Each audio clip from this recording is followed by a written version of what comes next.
I'm not going to do the whole thing silent, just that intro. I think the furthest back I've ever gone with a film when I talked about in this series was 1932. So we're actually going to go a little bit earlier to talk about the silent films of the 20s. For a bit of backstory, here's a term you're going to hear me say a lot in this video. German Expressionism. After World War I, Germany was isolated from the rest of the world and banned foreign films. This forced all of Germany's culture to be bred from within, and as a result, a lot of creativity emerged. Highly stylized art, impressive surreal visuals, symbolism and meanings that were originally much more direct and non-thinking. Weird, gothic crap. It was a dominant trend, and it dominated every aspect of art. Theater, sculpture, painting, and probably the longest lasting was cinema. German film became the most popular and powerful medium of the day, surpassing even Hollywood in terms of production value and lasting product. And because it was spurred from war, the topics that were covered in Expressionist pieces were touching on things that nobody really wanted to talk about. Betrayal, insanity, rage, even the fragile existence of humanity were all covered in these pieces. And it gave us a slew of classics like Metropolis, which is still a brilliant watch to this day, The Golem, which was an early example of mythology modified into a horror setting. Without this hotbed of creativity, horror as a genre would probably never have been perfected. And I wanted to take a look at least 3 great pieces of Expressionism from this time period. So we're going to start with the one that was way ahead of its time, and that's The Cabinet of Dr. Caligari.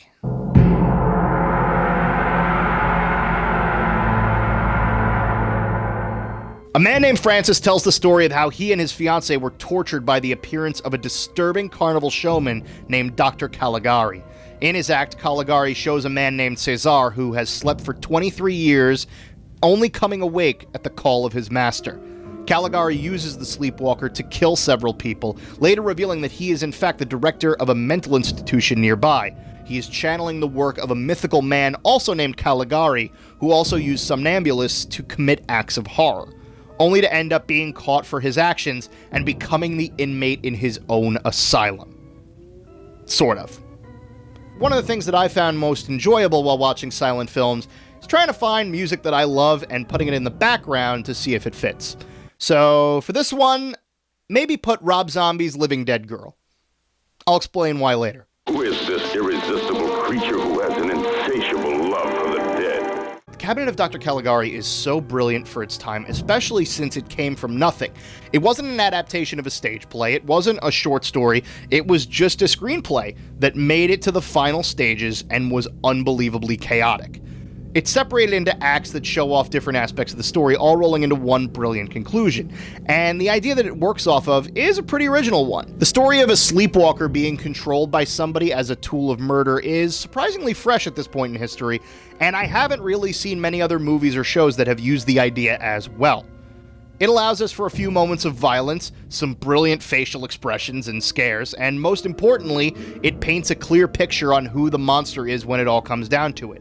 The 2 main characters are tortured, attacked, kidnapped by this creature, but never once do you want to see the monster get his comeuppance. You want all of it to be done to the man who's responsible for everything. Cesar the Somnambulist is really one of the cooler ideas for early horror monsters.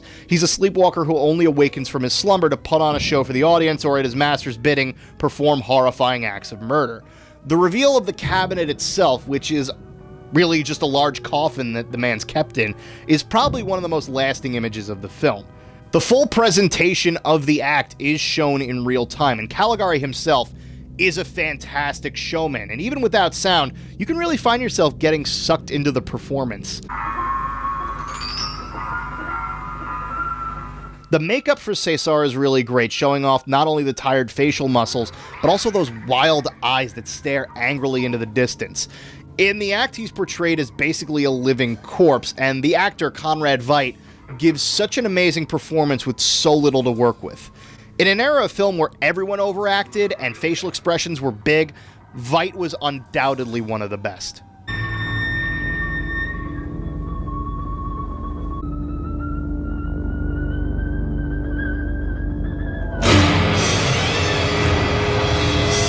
There are little things that make the film great, like the fact that Caligari basically incorporates his murders into the stage show.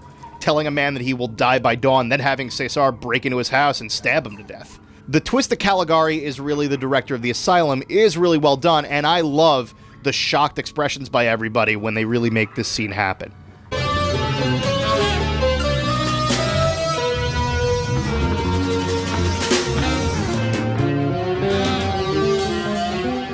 But like I said, that's sort of what happens because I left something out. After telling the story of Caligari to a man on a park bench, Francis begins to see Caesar places, and his fiancée doesn't recognize him. And Caligari is still the director of the asylum, because none of it was real. Caligari never used Caesar to kill anyone. Caesar is a patient in the mental institution, just like Francis.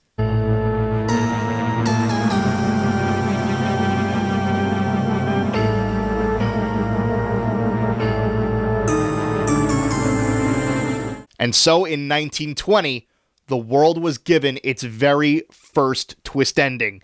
The entire film, as told by this character, has been a delusion of his insanity.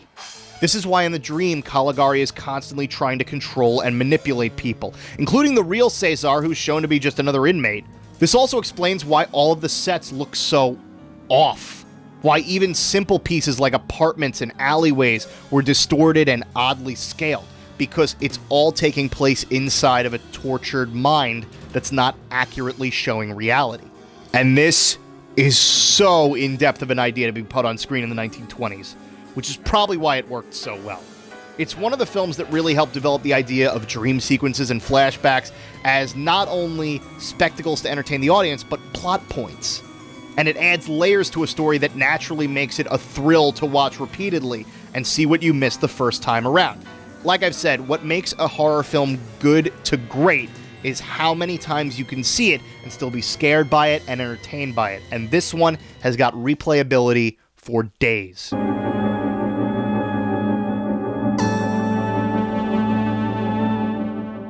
if you're wondering why I suggested that you listen to Rob Zombie in the background, it's because there are two reasons for that. Number one, Living Dead Girl is one of the most overplayed Rob Zombie songs, but I still think it's one of his best. And two, because the video for the song is entirely a tribute to Caligari.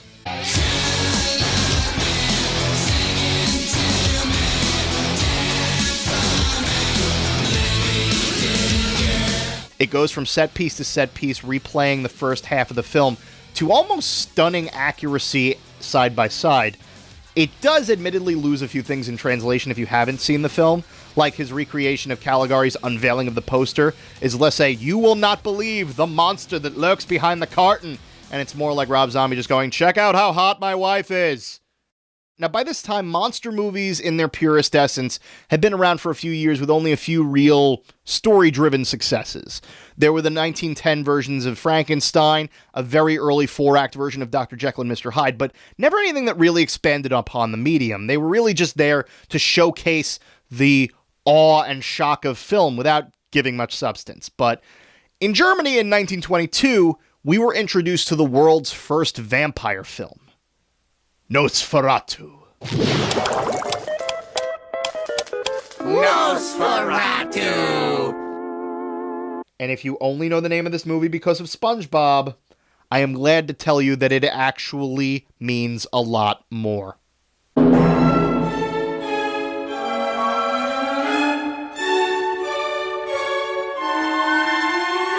Nosferatu, A Symphony of Horror, is an adaptation of Dracula, and it's got everything that a good adaptation of the story includes. The harkers, the coffins, the creepy shadows, the iconic entrances, the bloodlust, and the hypnotizing women. The one huge change they made was to the ending, where Dracula is dispatched not by a stake through the heart, but rather by basically distracting him to death. The Mina Harker equivalent in this film reads that a beautiful, sinless woman can keep the vampire occupied until the crack of dawn, and that will eliminate the monster forever. So she offers herself as bait, and the vampire is actually so obsessed with fawning over her and drinking her blood, he completely forgets about that whole sun thing that kills him.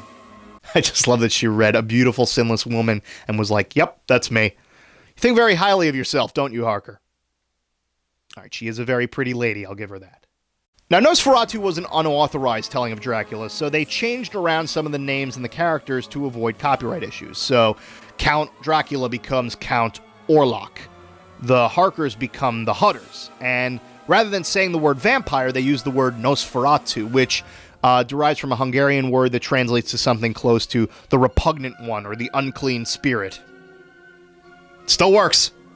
By the way, this did not work in the slightest. The film was sued to oblivion by Bram Stoker's estate. The company that produced it went bankrupt, and all copies were ordered to be destroyed by the judge in the case. And seriously, Florence Stoker attempted to track down every single copy and make sure it was erased from history, and for almost 30 years it was. Only one full-length print of the film remained, and it's from that one reel we have every copy made of Nosferatu ever since. As far as vampire movies go, even from the start, this hits the ground running. The main characters are interesting. You feel for them as they're constantly under threat of being drained by this creature.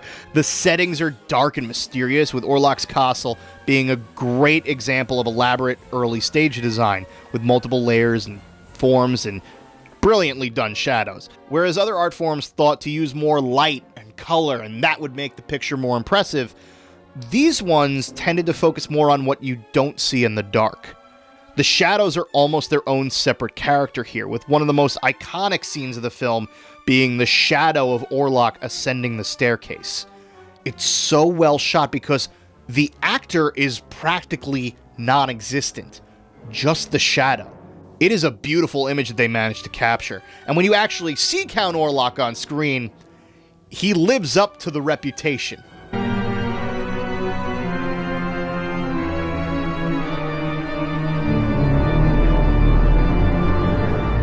One thing that Max Schreck did better than anybody was make simple motions incredibly effective, especially because the makeup would contort his face into a frozen stare, so he had to do a lot of acting with his eyes, and that's luckily something he was very good at. Look at the facial expressions that he makes when Harker cuts himself open, how excited he gets to taste fresh blood. Also, in a lot of scenes, if you look at the way he moves, he always moves his eyes first, and then he tilts his body so that he has to have everything match up at once. And as a film itself, Nosferatu is brilliant, and history remembers it as such. In his book, The Great Movies, Roger Ebert described his love for Nosferatu. I'm paraphrasing here, but he said, "Nosferatu remains effective. It doesn't scare us, but it haunts us." And I agree with him. I don't think Nosferatu is scary, because vampire culture has barraged me with so many more shocking and horrifying images, but I do still acknowledge that the images themselves from this film are creepy and disturbing without genuinely scaring me out of my seat. But if you want a pro tip and you're going to watch this movie, do not watch this on Blu-ray. A lot of Blu-ray releases for the film tend to eliminate the color tinting and show it in pure black and white. And when that's done, it exposes a lot of problems with the film. Both Nosferatu and Dr. Caligari would set the stage for what future horror could bring to the table, how well stories could be adapted, and also, this is important, it showed that even though Germany could not import films from other places, its influence was still important enough to be felt across the film world. And it could create brilliant pieces of art despite the world weighing down upon them. When directors came to America from Germany, they brought their directing talents with them and all of the power that German Expressionism could bring to film. And some of them got high-profile directing jobs, including at Universal, which is where we get one of the best stories from the early days of cinema, 1928's The Man Who Laughs.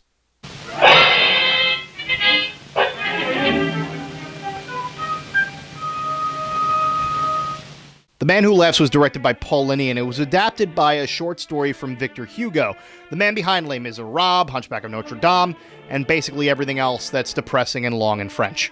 It tells the story of a man named Gwen.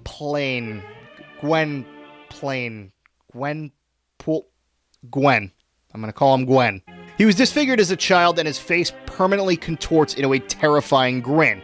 Since he can't go through regular life like this, he's forced to get a job as a sideshow attraction billed as the Laughing Man. He finds love with a blind woman he saved as a child, trying desperately to fit into even the basest aspects of society to no success.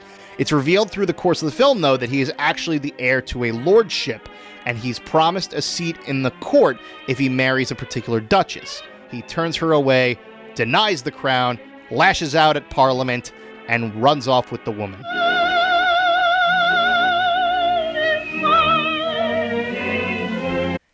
And yes, this is considered one of the best horror movies of all time. And since none of it sounds scary on face value, you may be asking why. It's admittedly more of a dark romance than a straightforward scarefest, and a lot of people tend to view it as just that. But beneath the exterior of love conquers all and the fact that it's a genuinely uplifting story, a lot of the film is incredibly unsettling. This is the same art director who would later design the backdrops for films like Dracula and The Old Dark House, and it shows. Plus, some scenes on their own, out of context, are downright cruel in how they're depicted. Like a boy wandering through a field of corpses, coming across a dead mother and rescuing its child before it gets eaten alive by ravens. Dark. It's also one of the first films to introduce the concept of the Iron Maiden. Iron Maiden? Excellent! Not that one.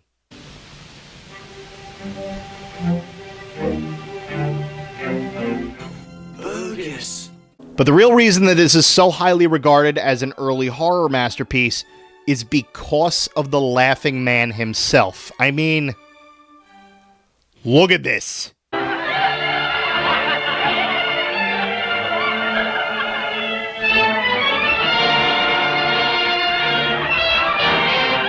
Look at that face. It's the friggin' Joker. And no, I'm not making a cheap reference. This movie is the basis for the design of the Joker. That makeup was created by the same people who developed the techniques used in Frankenstein, and it's so iconic and grotesque that it's really a remarkable look. It also looks really uncomfortable. It cannot have been easy for that actor. Lon Chaney was originally supposed to be the lead in this, following the success of Hunchback of Notre Dame, but he had to drop out and was replaced by Conrad Veidt. Yeah, Dr. Caligari Conrad Veidt. And no surprise here, he's awesome.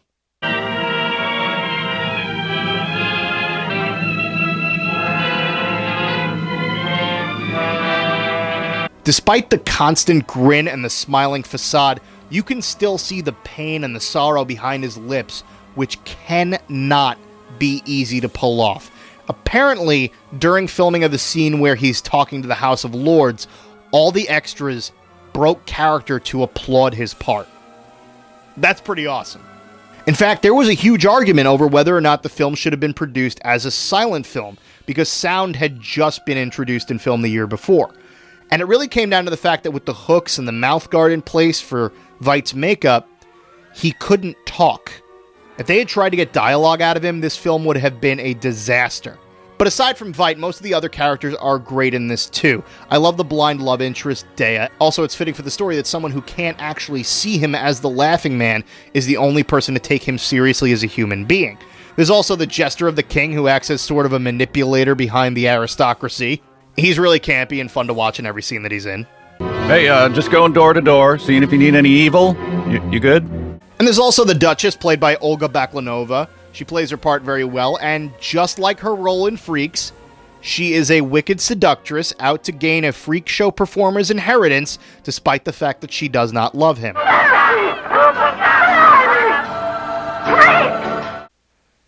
It's the exact same role. The fact The Man Who Laughs is so popular is really interesting for a couple of reasons.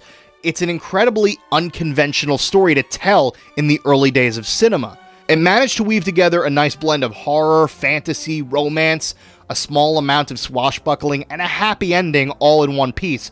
The other reason why I'm amazed that this took off as well as it did is because it's really long for a Universal horror film. The original film took up 10 reels of film, and it runs for almost a solid 2 hours. And that shows just how well the attention of the audience was in 1928. They could sit through 2 hours of that malicious grin and no sound and still recommend it to their friends. Then again, it's probably more of an example of why this film is so great.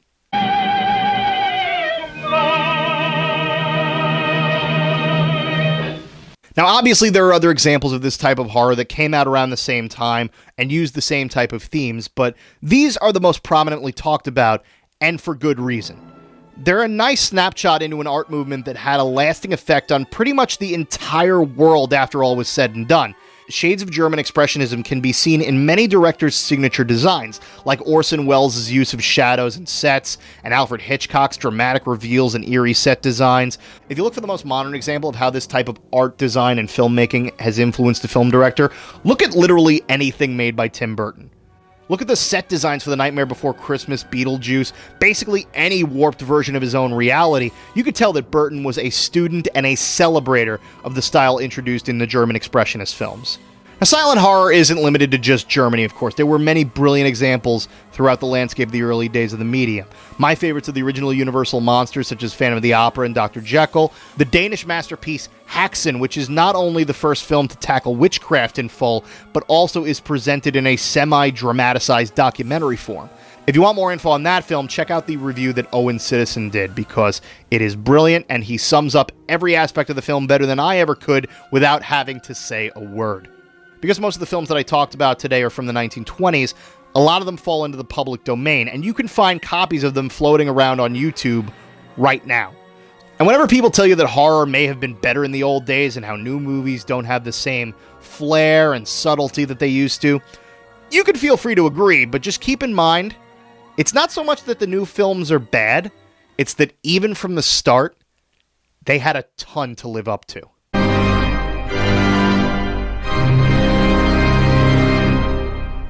Next time, we're going to take a look at probably the most disturbing film I have ever seen. That I would still recommend that you see more than once.